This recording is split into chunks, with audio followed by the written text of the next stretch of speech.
എല്ലാവർക്കും നമസ്കാരം.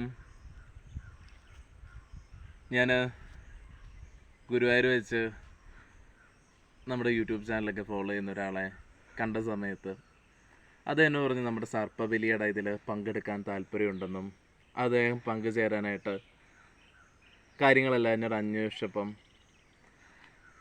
എൻ്റെ അടുക്ക പറഞ്ഞു, അങ്ങനെ ഞാൻ കഴിഞ്ഞ 10 വർഷമായിട്ട് ക്രിയായോഗ ഇങ്ങനെയുള്ള സമ്പ്രദായ രീതിയിൽ കാര്യങ്ങൾ ചെയ്യുന്നതാണ്. അപ്പോൾ അങ്ങ് പറഞ്ഞൊരു വാക്ക് എന്നിലേക്ക് നന്നായിട്ട് ചിന്തിപ്പിക്കുന്നു. പ്രാണായാമവും ആസനം കൊണ്ട് മാത്രം ഉന്നതമായ തലങ്ങളിൽ എത്താൻ പറ്റില്ല എന്നുള്ളത്. അതെന്താ അങ്ങനെ പറഞ്ഞെന്നുള്ളത്. നോക്കൂ, ഒരർത്ഥം കാണാതൊന്നും പറയില്ല ഒരിക്കലും. ഇതിൻ്റെ ഒന്നും അടിസ്ഥാനം അറിയാതെ ഒരു വാക്കും അങ്ങനെ പറയാറില്ല. വാക്കെപ്പോഴും നമ്മളിലേക്ക് സ്വാധീനം ഉറപ്പിക്കുന്ന കാര്യങ്ങൾ. അതുകൊണ്ട് ഓരോ വാക്കിലും അതിൻ്റെ അനുഭൂതിയും അതിൻ്റെ തലങ്ങളും അറിവുകളും എല്ലാം ഉൾക്കൊണ്ടതിന് ശേഷമായിരിക്കും അത് പറയുന്നത്.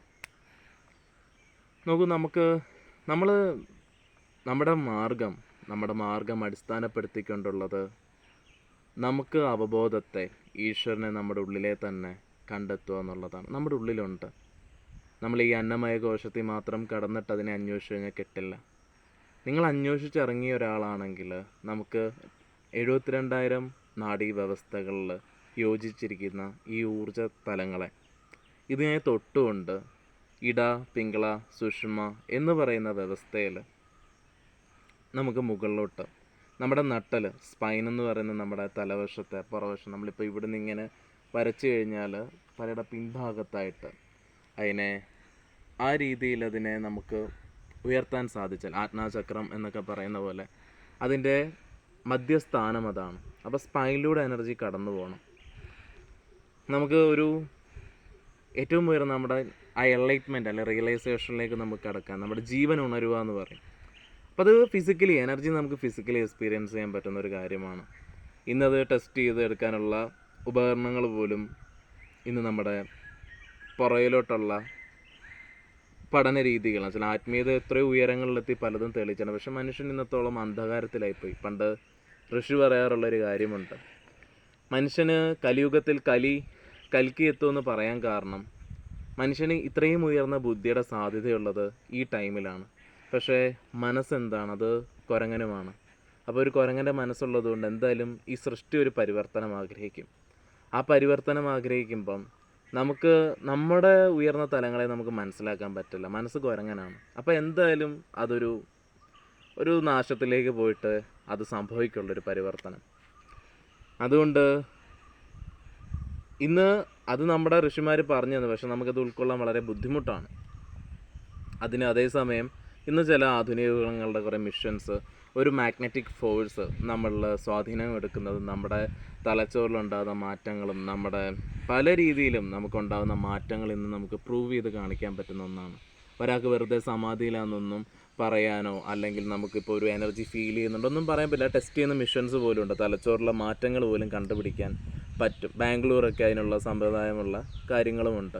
ഒരു മന്ത്രം ജപിക്കുമ്പോൾ ഉണ്ടാകുന്ന ഒരു ഹയർ വൈബ്രേഷനും ഒരു ആൽഫ മൈൻഡിലേക്ക് പോകുന്നതും ഇതൊക്കെ ലഘുവാണ്. ഇതൊക്കെയാണെങ്കിൽ പോലും ഒന്നുമില്ല. അതിൻ്റെ അപ്പുറത്തെ തലങ്ങളെയാണ് നിങ്ങൾ സ്പർശിക്കുന്നത്. അപ്പം നമുക്ക് എപ്പോഴും പ്രാണായാമം കൊണ്ടും മന്ത്രജപം കൊണ്ടും ഒക്കെ സാധ്യതയുണ്ട്.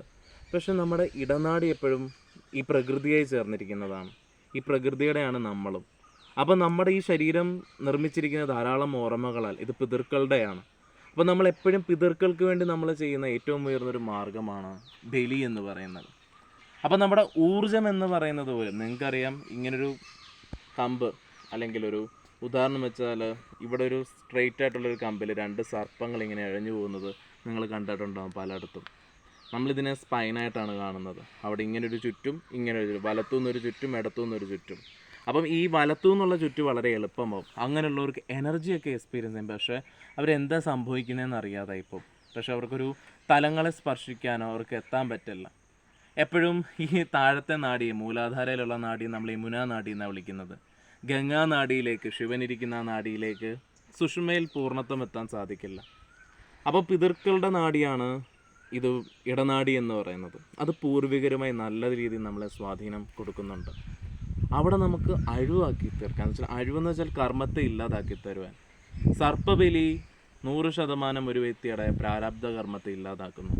അവരുടെ ഉള്ളിൽ സാധ്യതയെ തുറക്കപ്പെടുന്നു. എന്നുവെച്ചാൽ നമുക്ക് ഈ ഒരു 6ാം ഇന്ദ്രിയം നൽകിയിട്ടുണ്ട്. അപ്പോൾ നമുക്ക് ഉള്ളിലേക്ക് ഊർജ്ജത്തെ വലിക്കുമ്പം, ഉള്ളിലേക്ക് നമ്മളത് തിരിയുമ്പം, എന്തായാലും പിങ്കളയാണെങ്കിലും സജീവമായവർക്ക് ധ്യാനം അനുഭവിക്കാൻ പറ്റും. പക്ഷേ അവർക്ക് ഉള്ളിലേക്ക് കൂടുതൽ ഗ്രഹിച്ചറിയാൻ പറ്റില്ല.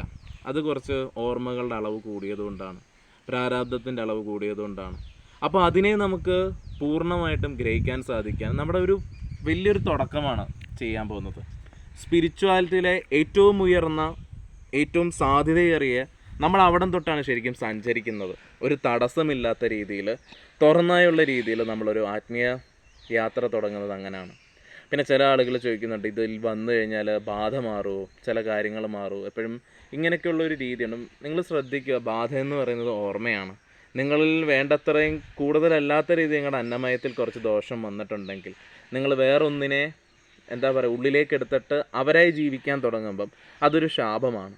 അത് നിങ്ങളെ ബന്ധിക്കുകയാണ്. ഇതിനുള്ള എല്ലാമുള്ള ഒരു പരിഹാരം തന്നെയാണ് സർപ്പബലി. പക്ഷേ അത് നിങ്ങൾ ഈ ചിന്തിക്കുന്ന പോലും ജ്യോതിഷന്മാർ പറയുന്നത് പോലല്ല, ഇതൊരു സാധ്യതയാണ്. പിന്നെ ഇത് ഗുണം ചെയ്യുന്നത് ഞാൻ പറഞ്ഞല്ലോ, നിങ്ങളൊരു വിശക്കുമ്പോൾ എങ്ങനെയാണോ ഭക്ഷണം കണ്ടെത്താൻ തയ്യാറെടുക്കുന്നത്, അതേപോലെ ആത്മീയതയിലും അവനവൻ്റെ ഉയർച്ച, ആ വളർച്ചയാണ് ഇതിലേക്ക് നിങ്ങളെ ബോധ്യതയും കൊണ്ടുവരുന്നത്.